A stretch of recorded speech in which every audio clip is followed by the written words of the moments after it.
Você já ouviu falar das 1000 esposas do rei mais sábio da história? Mas o que ninguém conta é o que esse harém gigantesco revelou sobre poder, desejo e queda espiritual.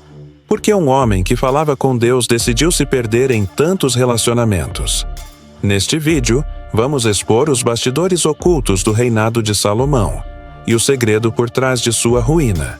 Se isso te deixar pensativo, já deixa o like, porque o que vem a seguir pode mudar sua visão sobre sabedoria, amor e idolatria. O começo do declínio. No início, Salomão era um homem de oração. Um rei jovem, temente a Deus, que não pediu riquezas nem poder, mas sabedoria. E foi isso que ele recebeu. Sabedoria em abundância. Tanta que atraía líderes de nações distantes, como a rainha de Sabá, que vinham apenas para ouvi-lo falar. Seu reino florescia, a paz reinava, e a presença de Deus estava visível no templo que ele mesmo construiu. Mas ali, entre ouro e incenso, a semente da ruína já estava plantada. A Bíblia diz: Salomão amou muitas mulheres estrangeiras, moabitas, amonitas, edomitas, sidônias, hititas, nações que o Senhor havia proibido que Israel tomasse por esposas. Não por xenofobia, mas porque essas mulheres trariam com elas seus deuses, e lentamente apagariam o fogo do altar verdadeiro. Salomão não desobedeceu de uma vez só. Foi aos poucos. Primeiro uma aliança política, depois um casamento por conveniência. Logo, o coração foi dividido. E no lugar onde antes havia sabedoria, começou a brotar um desejo por controle, por beleza, por mais mulheres, mais influência, mais adoração. E o homem que um dia pediu discernimento, começou a confundir paixão com propósito. Mas o que ele não sabia é que essas mulheres não vieram sozinhas. Elas carregavam algo que mudaria o rumo de sua alma e do futuro de toda uma nação. O peso espiritual do harém. Cada esposa que Salomão tomava vinha com uma história, uma cultura e um Deus. Elas não eram apenas corpos adornando os corredores do palácio. Elas eram sacerdotisas de outros altares, portadoras de tradições pagãs. E Salomão, por amor, por vaidade ou por medo de perdê-las, começou a ceder. Mandou construir altares para Astarote, Milcom, Moloque, deuses que exigiam rituais sexuais, sacrifícios humanos e cultos que chocariam qualquer israelita fiel. O homem que liderava a adoração a Ikergu-Gakw-Aga agora patrocinava cerimônias aos ídolos. Não havia mais um único templo em Jerusalém. Agora havia colinas inteiras dedicadas a divindades estrangeiras. O peso espiritual era invisível, mas devastador. A sabedoria de Salomão já não era mais fonte de vida. Suas decisões tornaram-se erráticas. A paz que cercava seu trono deu lugar à inquietação. E, mais grave, seu coração começou a se afastar do Deus que o havia escolhido. As 1000 esposas, antes símbolo de glória e poder, agora se tornavam o elo de uma corrente espiritual que o prendia ao pecado.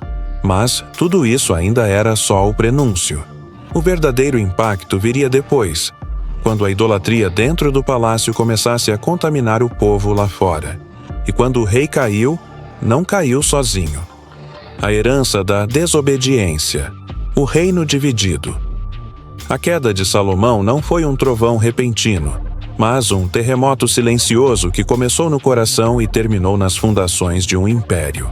Quando ele morreu, deixou para trás um trono pesado, cercado por glória aparente e rachado por dentro. Seu filho Roboão herdou a coroa, mas não a sabedoria. E o povo, cansado de impostos, templos luxuosos e decisões egoístas, se rebelou. O reino de Israel, que por décadas havia sido unido sob Davi e Salomão, se dividiu. 10 tribos foram para o norte, 2 ficaram no sul. A promessa de uma nação unida e próspera se partiu como um vaso antigo que ninguém soube cuidar. Mas tudo isso começou muito antes da política. Começou com o coração dividido do rei, com cada mulher que trouxe sua fé, seus ídolos, sua cultura, e encontrou em Salomão um homem disposto a abrir mão da verdade por amor à diplomacia, ao prazer a beleza passageira. A idolatria não ficou restrita aos palácios. Ela escorreu pelos muros da Cidade Santa, contaminou os costumes, enfraqueceu os sacerdotes, dividiu o povo. As consequências da escolha de um só homem atravessaram gerações. E o que parecia apenas uma questão de amor, era, na verdade, uma bomba espiritual prestes a explodir. Mas, mesmo no meio do caos, havia uma profecia. Um fio vermelho que ainda ligava o nome de Davi a um trono eterno. E mesmo com 1000 esposas, uma linhagem sobreviveria. O contraste com a sabedoria, o silêncio das 1000 vozes. Salomão escreveu milhares de provérbios.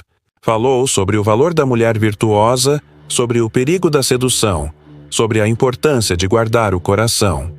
Mas, ironicamente, não viveu boa parte do que pregou. Quanto mais esposas reunia, mais se afastava da sabedoria prática que havia recebido de Deus. A casa que abrigava 1000 mulheres era, ao mesmo tempo, um monumento à vaidade e ao vazio. Porque, no fim, nenhuma dessas vozes foi registrada. Nenhuma esposa deixou memórias escritas, 1000 vidas, silenciadas pela história. Quem eram essas mulheres? O que sentiam? Eram alianças políticas ou paixões reais?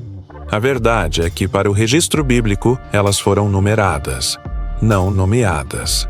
1000 rostos que serviram para ilustrar uma decadência moral e espiritual, mas que, em si, carregavam mistérios nunca revelados. Salomão, o homem que dissecava emoções em versos, não conseguiu entender nem salvar o próprio coração. E talvez por isso, o livro de Eclesiastes soe tão amargo. Vaidade de vaidades, tudo é vaidade. Mas, mesmo diante de tanto silêncio, havia uma voz que ainda falava. Uma promessa que sobreviveria às falhas do rei, ao peso de 1000 alianças e à escuridão da idolatria. E a linhagem que resistiu ao colapso. No meio do colapso espiritual de Salomão, algo permaneceu intocado. Uma linha invisível, traçada desde Abraão, passando por Davi, e que, mesmo sob as ruínas do reino dividido, seguia viva. De todas as esposas, amantes e concubinas, Deus preservou um nome. Uma linhagem, um fio profético que atravessou o caos. Porque o Messias não viria de um trono de ouro, nem de um harém de 1000 portas. Viria do ventre de uma mulher simples, mas que carregaria em seu sangue o legado daquele rei que fracassou. Jesus, o filho de Davi, o descendente de Salomão, não teria 1000 esposas. Teria uma noiva, a igreja. E não construiria templos de pedras, mas corações redimidos. Onde Salomão multiplicou alianças por interesse, Jesus firmaria uma aliança eterna por amor. Onde o rei de Israel falhou em permanecer fiel, o rei dos reis seria fiel até a morte. Salomão caiu por causa de mulheres que desviaram seu coração. Jesus se entregaria para redimir homens e mulheres de todos os corações desviados. E é aí que essa história muda de foco. Porque não é mais sobre 1000 esposas. É sobre um Deus que, mesmo diante da infidelidade humana, escreveu uma história de redenção impossível de apagar. A história das 1000 esposas de Salomão não é apenas sobre excesso, poder ou desejo. É um espelho da alma humana, que pode ser sábia num momento e frágil no instante seguinte. Mas também é prova de que Deus não desiste da história, mesmo quando os personagens falham. Salomão caiu, mas a promessa não caiu com ele. E se até o rei mais sábio do mundo pôde tropeçar, então todos nós precisamos de um rei maior. Um rei que não busca 1000 amantes, mas um coração sincero, que não exige sacrifícios humanos, mas oferece sua própria vida por amor. Que nos chama, não para um palácio, mas para um reino que nunca se divide. Se isso te fez pensar, compartilha. Talvez alguém perto de você esteja tentando preencher o vazio com 1000 coisas, e só precise lembrar que o único amor que realmente salva não pode ser comprado, conquistado ou manipulado. Ele já foi entregue. Obrigado por assistir. E se essa história te impactou, tem mais uma que vai te surpreender. Já está na tela agora.